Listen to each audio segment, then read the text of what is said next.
Right, what I'm going to show you how to do is to create SQL and then insert it into your code. Now it's a bit tricky, but it's not impossible by any means. Now, first thing you need to do, I'm going to use the late form basic here to show you how to create the SQL from scratch. So first thing you need to do is open up VB How To 2012, and that is on my block here.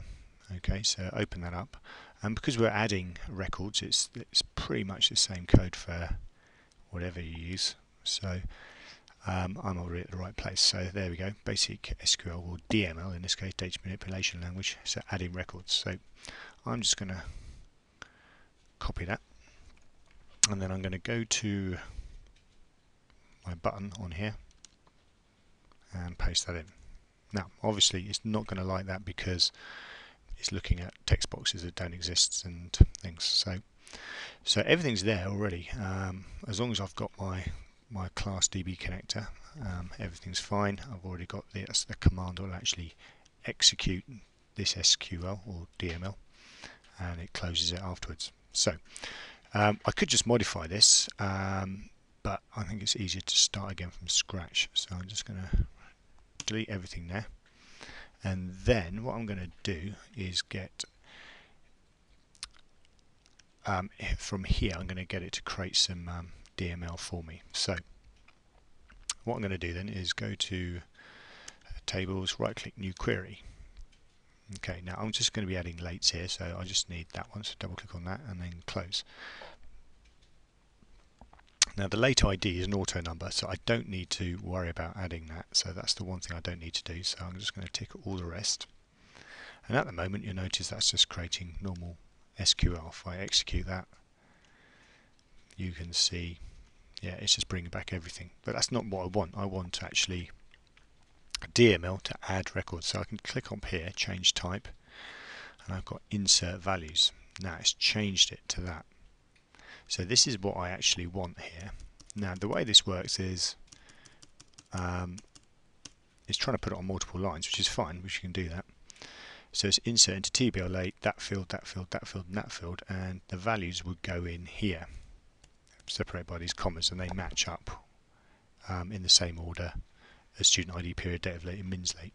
So what I'm going to do is now copy that top line, and then I'm going to go back to my code here and then just paste that in. Okay, now I need to obviously I could just carry on with that line, but it's easier if you break the line. Now to break the line in VB, I need an and to say I'm carrying on the string, and then an underscore character to break the line. Alright, so it just carries on. Right, so I put double quote again because I'm going to put the next bit in quotes, and I've gone back to the wrong thing. Right, back to the query, and then copy that last line and put that in there. Right, now it just put like a tab there for some reason, but don't worry about that. Now the first thing that you're going to make the mistake of is leaving it like that. Okay, I'll just show you why. If I just breakpoint that and run it,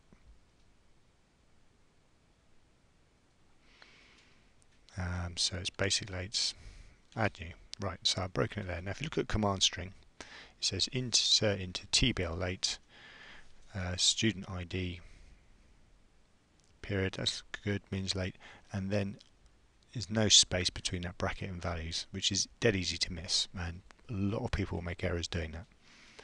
So I must remember to either put a space at the end of the line or a space before the line. I just generally put a space at the start of the line and do it without thinking about it, and it tends to work. Right, so what we'll do is we'll build this up slowly. Now the first thing I need the student ID.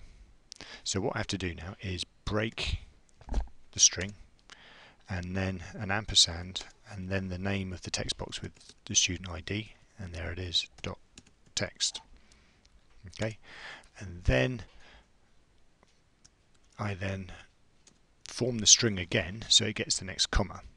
Alright, so if I just run that again with the breakpoint, you can see how I'm building this up. So I'll put a student ID in this time, 5, add new.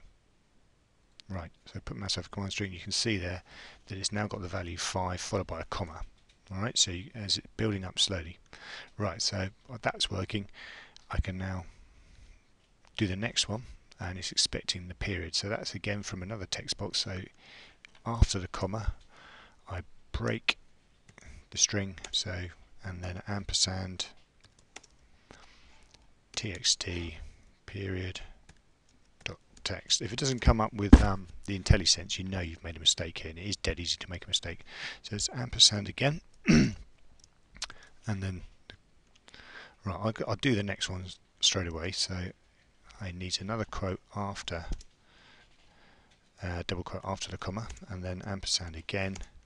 And what do we need now? Date of late. So that's date time picker, date of late dot value. And again, I'm running out of room over here, so and then ampersand again, double quote, and I'm going to keep going now. So another double quote after the comma, another ampersand, and then it's the mins late, which is from txt mins late dot text. Now what it still needs is that bracket at the end there, so we have another ampersand and double quote. Click off there, and if you get any underlines, you know you've made a mistake. Right, so before we do that, just quickly test it to see if it works in terms of the breakpoint.